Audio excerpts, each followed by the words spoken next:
There's one thing everyone fears: the silence of the late night, when the world is asleep and all that remains is the sound of the wind and your own heartbeat.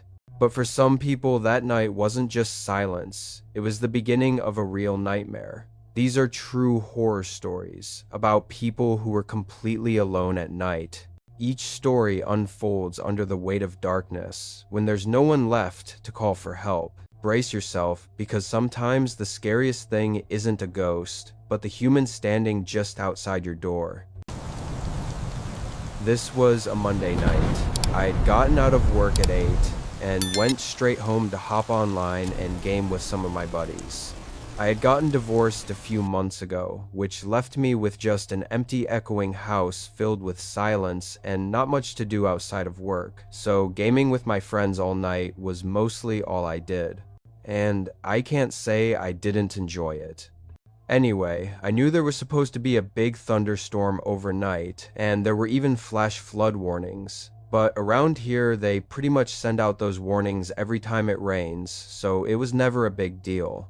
At about 11 p.m., though I was in the middle of a game with my buddies, when a sudden, deafening, and powerful gust of wind slammed against the window next to me, and the entire house shook violently and unexpectedly.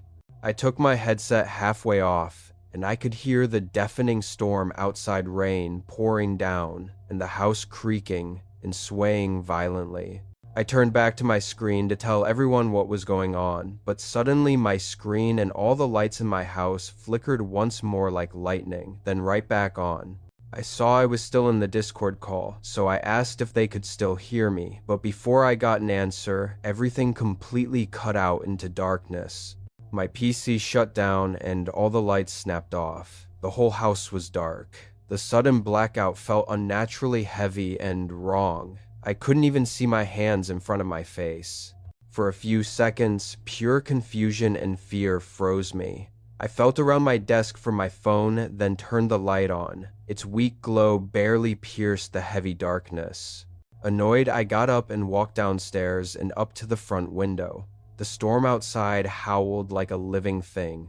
Honestly, it was hard to say if everyone else's power was off or not. I could barely see anything through the relentless howling flood of heavy rain that was pouring down, and most people's houses would usually be dark by now anyways since it was so late. I quickly sent a message in the group chat saying I probably wouldn't be on for the rest of the night. Frustrated, I used my little trembling dim phone light to find my way to the basement. I went down and found my old battery bank. It wasn't much, but it was enough to plug a few lamps into, so I could at least have some light in that completely silent, storm-shaken darkness. I grabbed it and started walking back up to the stairs when I thought I heard something behind me.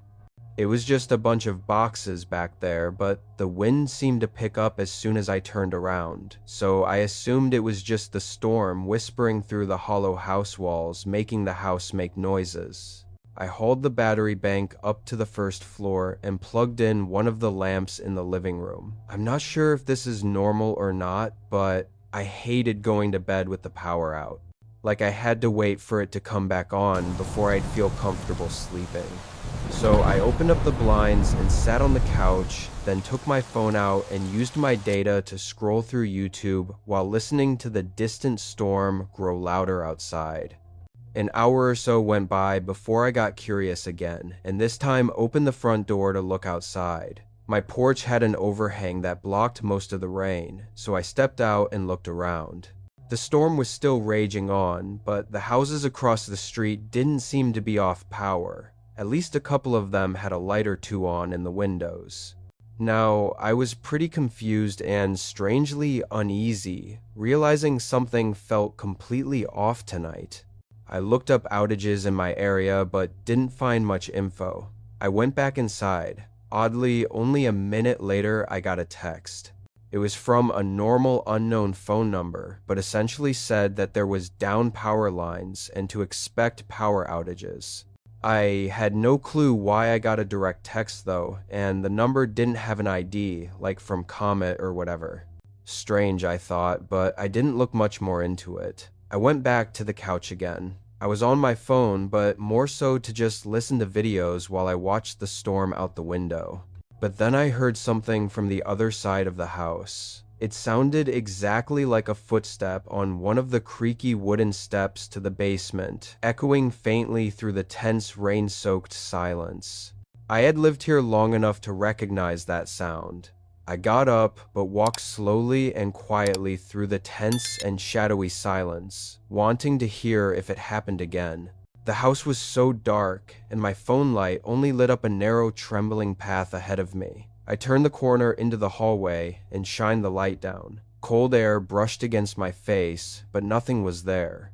However, the basement door was open, like completely and disturbingly wide open, and there was no way I left it like that. I walked up and shined the light down the stairs, but there was no way I was going to go down there to check anything out, not with the storm raging and no power on. I closed the door. I don't think I had enough time to really think about how truly unsettling this moment felt. I walked into the next room. The tense air felt almost alive around me. Light from the thunderstorm flashed in the windows, but when I looked around, I found nothing. A feeling built up in me, though, like something was off, and my gut could sense it. Each thunderclap echoed through the silent house, amplifying my fear. I started to walk back when suddenly heavy footsteps came running up the basement stairs, even behind the closed door. The sound was violent, frantic, and horrifyingly close. They were loud and so violently powerful, they shook the whole floor. Without thinking, I ran up to the door and threw all my strength forward, slamming my body against it. Not even a second later, they were on the other side, grabbing, pushing, and clawing wildly to open it. Once they figured out I was there, they started hitting it and ramming their shoulder into it to try to force the door open. This was a regular basement door, so it had absolutely no protective lock at all. I didn't know what else to do. He pounded against it for a minute, but when I pulled my phone out and started calling 911, he stopped. I heard his footsteps go back down the stairs, and I took this chance to get in my car and leave. I tried to watch from the other side of the road to see if he left, but during the 10 minutes I waited, I didn't see anything. 3 officers went in and found nobody inside. They searched every dark corner carefully, but he had left through the back door. What I find most disturbing about this situation is that we confirmed the text I received about the power outage was fake, sent deliberately from an unknown personal number. So whoever this guy was that broke in, he knew enough about me to plan everything perfectly and even find my phone number. He wasn't targeting just some random house. We think he texted me once he heard me go outside, probably knowing I was checking if other houses had power and wanting me to not get suspicious and check the breaker box in the basement. It was a calculated trap meant to keep me upstairs in fear. There was no outage. He had cut my power himself, waiting silently nearby. That's about where it was left, though. No new info on who it could have been or what they wanted has been found out. After that terrifying night of fear and confusion, I was going on a camping trip with my best friend. I'm going to call him Henry. We'd done a few trips before, but we still mostly considered ourselves new to it. The idea of isolation somehow felt refreshing, almost healing. We hadn't done anything too crazy up until this point. Usually we'd go to local campgrounds that had other people around, but we thought we were confident enough to do something more adventurous. We had no clue how dark things would soon get. Both of us were truly excited, yet nervous, and wanted to camp at an actual campsite that was cool, with a view and further in the forest, like real camping. We did some research, and found a place about 3 hours from us. It was a 4-hour hike into the forest, and it only had a couple pictures from previous campers, so it didn't seem like it'd be busy. We drove down there, prepared for 3 days of quiet isolation and adventure. There was a very small dirt area at the far end of an abandoned road in the middle of the forest. Nobody else was parked there, not a single soul or vehicle in sight. The trail looked like an actual trail, or at least it looked like it was one at some point. It hadn't been kept up with, so some parts were overgrown and weathered, creating an eerie silence that hung thick in the humid air. I mean, it was in the middle of nowhere, it seemed.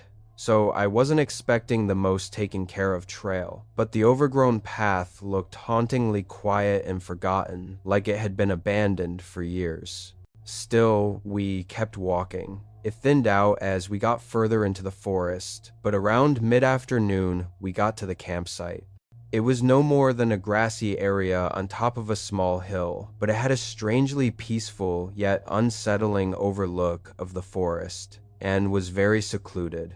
Nobody else was there, and from the looks of it, nobody had been there in a long time. The air felt unnervingly still and heavy as we set up our tents and got everything unpacked. Henry was taking a bit longer than me, so while I waited, I walked up to the overlook and just enjoyed the view. Golden light spilled through the treetops, quiet but eerie.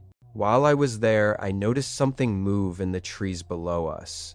It was really hard to see through the dense branches and leaves, but I barely caught a glimpse of a group of people walking, maybe 4 or 5 of them. Their shapes moved slowly, silent and strange like shadows. I was so surprised to see other people out here, especially on such a remote, silent trail, not on the campsite.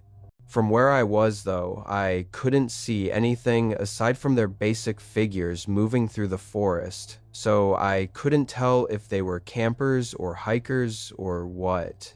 I tried to point them out to Henry, but by the time he came over, they were already gone, vanishing eerily into the dark forest, disappeared in the forest. After a few minutes, we were back to going about our day. We kinda just hung out for the next few hours, talking, laughing, and sharing random stories until the sun started going down. We built up a small campfire and sat around it. The night was calm for the first couple of hours. It was quiet, only the sound of us talking and the crackling campfire between us. But then a strange faint sound slowly crept in and we heard something else. It was faint, but we both heard it. It sounded like voices, multiple, talking back and forth. We couldn't tell what they were saying, or even if they were speaking our language. It was coming from way out in the trees though, which made it really creepy. The sound drifted between the branches, chilling the night air. Henry and I didn't know what to do, so we just listened for a bit. Every second felt heavier, our hearts frozen in silence. But the voices didn't seem to move. They stayed in the same spot out there until they suddenly went quiet. The next minute or so was really unnerving. We didn't hear the voices fade out or leave. They just stopped, like they were still right out there. Then there were sudden, slow, and chilling footsteps echoing closer through the thick darkness, just one set walking toward us. A few seconds later, a man came suddenly and silently out of the dark and into the light of our campfire.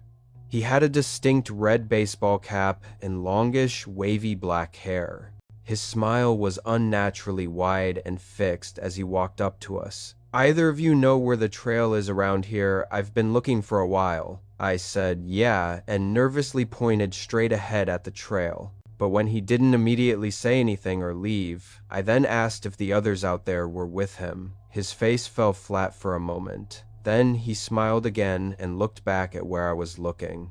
A strange chill ran down my spine. Something felt deeply wrong. I didn't know there were others out here. I've just been hiking alone. I would have asked them for directions if I saw them, the man said. His calm voice carried an unsettling hidden tension. It was really strange though. I was almost sure he was lying. Something in his voice and smile felt wrong. He came from the same direction we just heard the voices in. I just said, "Okay." And he smiled, then left and went down the trail. Henry was thinking the exact same thing as I was. That shared silence said everything. That the guy was lying for some reason. There was no way. He just came out from the same area as the group of voices and wasn't with them, or at least didn't even notice them. The woods suddenly felt colder, heavier, alive with watching eyes.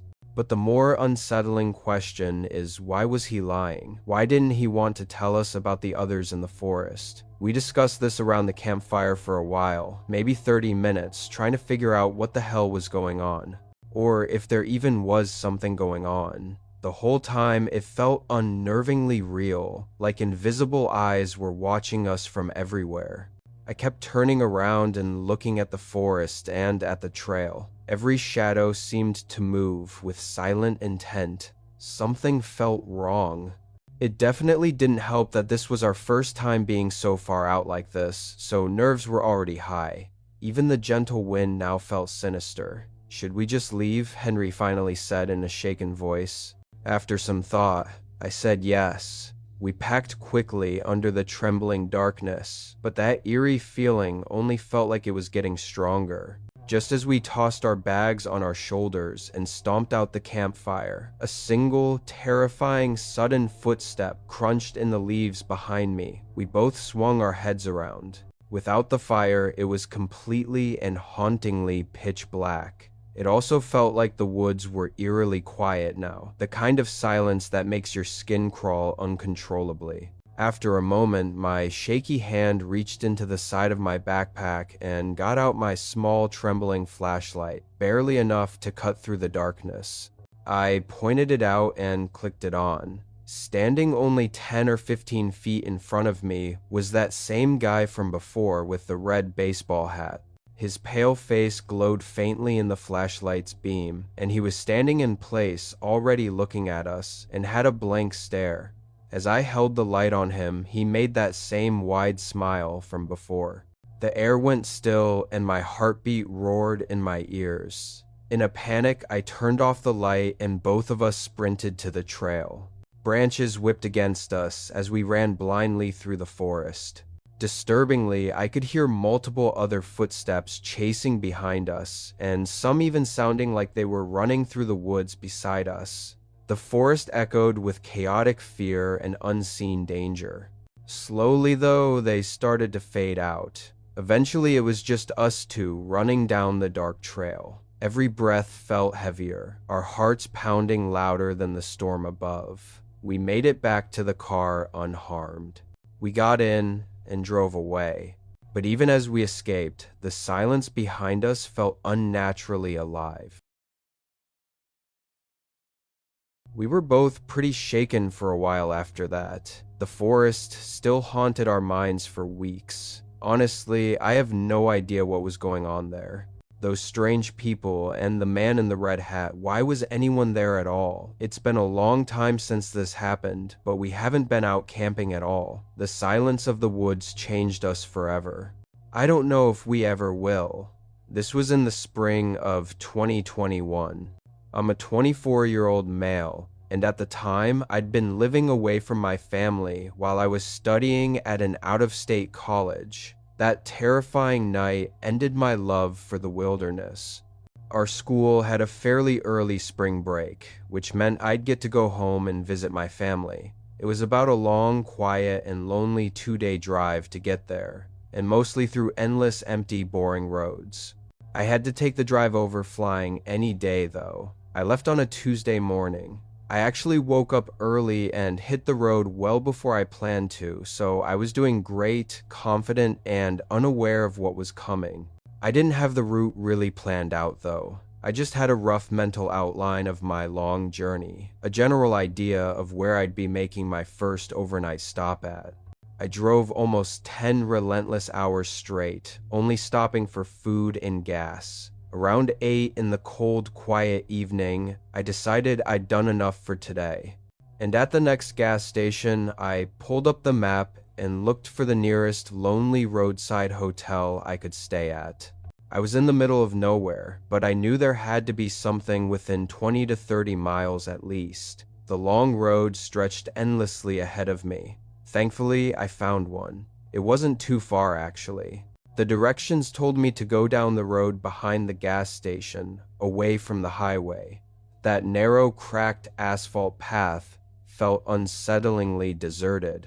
This road looked very old and had very few streetlights that didn't do much for lighting up the road, and there were no cars coming down. The silence of isolation made every shadow feel alive. I drove about 5 minutes through an eerily silent, fog-covered road, passing through a very small, old-fashioned town, and at the end of the street was the hotel. It was a small building that looked frozen in another decade, just as old as all the others. I parked in the empty parking lot, then grabbed my bags and walked inside.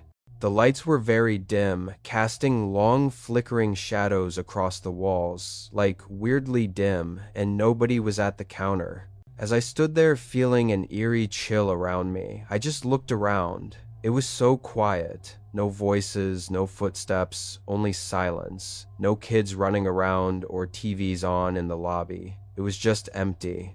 After a minute, someone finally came walking down the back hallway, and she looked startled when she saw me. Her eyes widened in surprise and brief fear. She quickly walked up to the front counter and greeted me, then got me a room for the night. The entire place felt oddly lifeless and cold. I thanked her and walked down the hallway. The dim lights flickered slightly, deepening the eerie silence as I moved forward. She gave me the room all the way at the end. I unlocked it and got in. The door creaked open, slowly echoing faintly through the empty corridor. I didn't even unpack anything, really. I just sat on the small sofa and went on my phone for a while.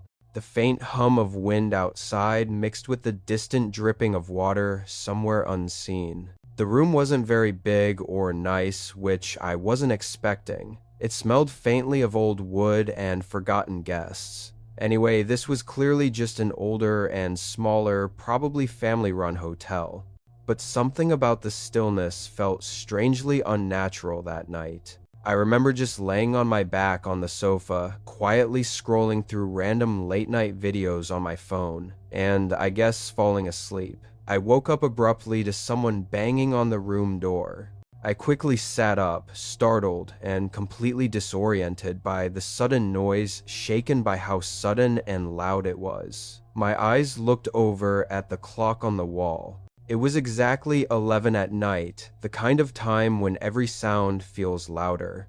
Concerned, I got up and walked over to the door, my heart beating faster, with uneasy curiosity opening it. Nobody was there. I poked my head out and looked down the hallway. I stayed there for about 30 long, anxious seconds, really confused and waiting for someone to come back around or something. But the hotel was completely silent, unsettlingly empty all around. Everything was so off. I started second-guessing myself. Like, was the knock even at my door? It sounded like it was, and I didn't hear anyone else in any of the rooms near me. That eerie silence wrapped around me like fear itself. Still shaken by the eerie silence, but maybe somehow it was for one of the other rooms. Trying to convince myself nothing was wrong, I went back to the couch for a little bit, then took a shower and got ready for bed. I set an alarm for exactly 8 o'clock in the morning and fell asleep. I really wanted to sleep good tonight because for one, I was really tired, and two, I had another long drive ahead of me. The quiet felt heavy, yet I forced myself to relax. However, I woke up again suddenly, in absolute darkness in the middle of the night, to someone banging on the door. I jumped up again and felt my heartbeat pounding fast this time. I hurried up to the door. The whole room was dark, and I could only see the sliver of light coming out from under the door. I swung it open, but nobody was there again. I did the same thing, breathing heavily, while cautiously looking down the hall and listening. After a minute, I decided that this was too strange to not investigate a little further. My heart was pounding under the dim silence as I tiredly walked down the hallway into the front desk. It was just as dark and quiet as it was when I first arrived here. The woman was still at the desk, though. Her expression flickered with unease under the flickering light. I told her someone had been banging on my door and asked if she saw anyone. The woman looked really confused, and almost as if I was joking. When she realized I wasn't, she then said that I was the only guest staying here tonight. Her tone carried an odd mixture of calm and disbelief, which only deepened the chill in my chest. I just smiled and said okay, then started walking back to my room. My footsteps echoed faintly, each one heavier with growing dread and confusion. I don't think it had really set in yet. Like, was I just going crazy? The thoughts circled endlessly, feeding the quiet paranoia that filled the dark hallway. I got back to my room and went in. The air felt colder now, as if the silence itself was watching me. I made sure that all the locks were in place, then got in bed. Still, I couldn't shake the feeling that someone unseen was standing just beyond the door waiting. I just laid there for a minute, frozen in the heavy silence, staring at the pitch-black ceiling and trying to think about what was going on before I decided to grab my phone from the nightstand and maybe watch a video or two to get me to relax. However, as the dim light flickered on right when my screen turned on, it lit up the room just enough for me to see something terrifyingly human-shaped in the corner by the bed. I jumped up and backed away from the bed. There was someone there standing completely still and hidden in the shadows in the dark in the back corner of the room. They were still motionless, just watching me. My heart was burning so violently and uncontrollably from how hard it was pounding in my chest. I hurried over to the door. As soon as I began removing all the locks, I heard them suddenly sprinting with terrifying speed start rushing up behind me. Their loud footsteps against the floor got closer and closer as I finally swung open the door and sprinted down the hallway. My pulse was pounding like thunder, pure terror flooding every vein. The front desk woman jumped when she saw me, but her eyes quickly darted past me. The man was running up behind me. For a split second, our shadows collided under the flickering lobby light. She started calling 911, but just when the guy got into the lobby, he sprinted out the door. The night swallowed him whole, leaving only silence and panic. He didn't get into a car or anything. He just ran off into the dark, empty road outside. The woman explained that she had no idea who that was and that he should not have been inside the hotel.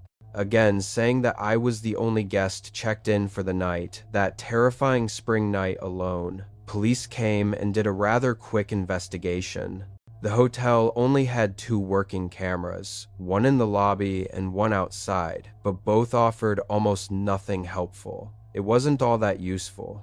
The only thing we know is that the man definitely slipped into my room quietly and deliberately while I was distracted while I was asking the woman about the knocking. We don't know what he wanted from me or why he was even there at all. I got my things and left that night, obviously not wanting to stay any longer.